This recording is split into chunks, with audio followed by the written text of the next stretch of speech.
Hello, everyone. I am James Peat Barbieri. This is our second interview of a series called Conversations with Friends of the Pari Center.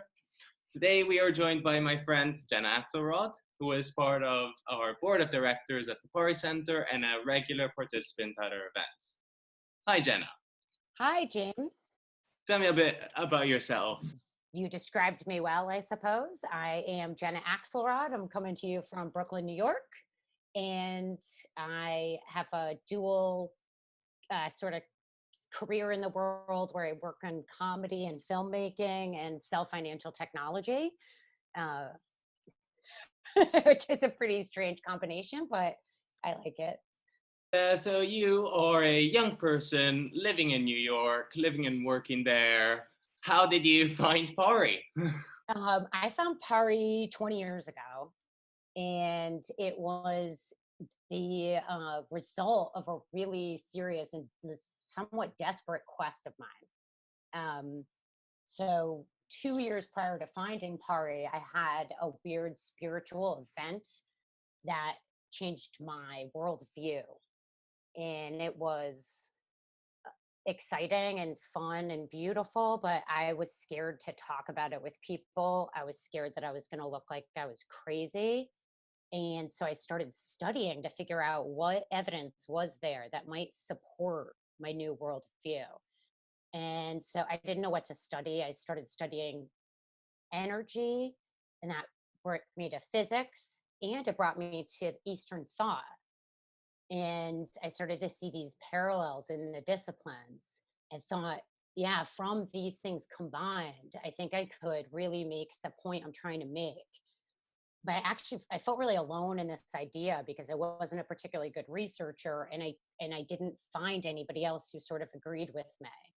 And then one day, 2 years into my study, I burst into tears when I found this article. I actually have the magazine right here. Um, so 2 years of feeling like isolated and like sort of desperate, I think might be, I don't even know how to describe it, but just like the depths of like loneliness or something and isolation. And then this article fell into my lap, and it's from What is Enlightenment magazine, and it was an interview of your grandfather, and it was about the relationship of Eastern spiritualist Krishnamurti and quantum physicist David Bohm, and the fact that they saw intersectionality in their worldviews. And I was suddenly not alone in the world. It was like, and so I immediately tried to find those guys, but they had already passed away. And I went back to like felt sunken. And then I looked at the article again, and I was like, well, they're not the ones who were being interviewed. Who's this dude? Who's this dude? And now, so today I look at this and I'm like, this was like he was an idea to me at that time. He was an abstraction. He was like a figurehead. And I sent an email, and I got an email back, and I was like, oh, what? And now here we are 20 years later, and this magazine comes in the mail. And it's Pari Perspectives. And you know what's in it? You and all of our friends and like people with shared worldviews who are also love to play with these ideas from all different angles. And like now there's an article that I've written about David in here. And I just like spent the most surreal time with these two magazines. Like, wow. And this one is called The Quest for Wholeness. And that's what I really feel like having these two sitting here next to each other. So how did you find your first encounter with the Pari Center, and sort of what stayed with you after that first time? You know what? That's such a great question, James, because the first time that I went there, I felt a lot of things that are worthy of mentioning, just the spirit of the place, the spirit of the people, the spirit of the school. There's this many layers of meaning there. They're very special. It's really a container for people to collaborate and have an alchemical change of some kind. But the thing that the answer I really would like to focus on, the one specific answer, is that I saw David teaching, and he was articulating the succinct sound bites that I felt I could pop on top of each other and make the argument I had set out to make 2 years before meeting him. And I suddenly had I had a film in my head. So that was really what I left there with, was a film, in a visual of a film in my head. And I had never made a film before. So that was a very strange thing to leave there with. And I didn't even have the mindset that believed that I could make a film, but the visual was so intense. I started storyboarding it. I started drawing what I saw in my head. These are old ones. Okay, here's David and I. This is me, like, over over all this period, drawing him out. What does this say? He's teaching about complementarity in this picture. Two opposite explanations are the fullest way to describe a phenomena. And I'm asking, so paradox is true, is duality false? So I left with these weird little bites in my head. And now that I've returned so many times and had the great fortune of filming David before he passed away, I see the frames that I drew in video, and it's really mind blowing. David, in this way, was very close to you, and that's sort of what was your connection to the Pari Center. But since his passing, you're still coming to see us. Why is that? Why do you keep coming back to the Pari Center, basically? That's a great question.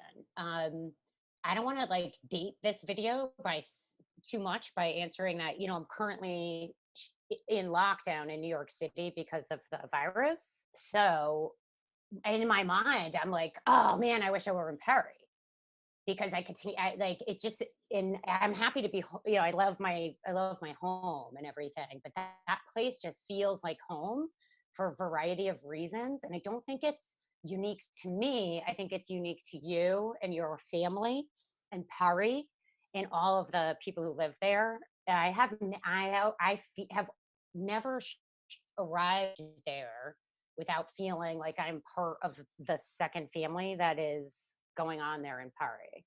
And it's a really special truth. And like, even if, human connection is not of interest to you, then the courses have an intellectual rigor from a holistic point of view that is not woo-woo, that has scientific rigor. We can really get into like how weird the world and life is without like being concerned that you're jumping the shark into like unsafe areas. So you can be in a, lecture with a brilliant artist like Hester Reeves, and then the next minute a brilliant physicist like Basil Hiley is teaching you about quantum mechanics, and there's not even any thought about the fact that, oh, you're not in this discipline. Like, I don't even know how to answer this question, but like on an emotional level, on an intellectual level, and then on a community level, the meals, the dancing, the town itself, walled off in sort of its own beautiful space, the nature.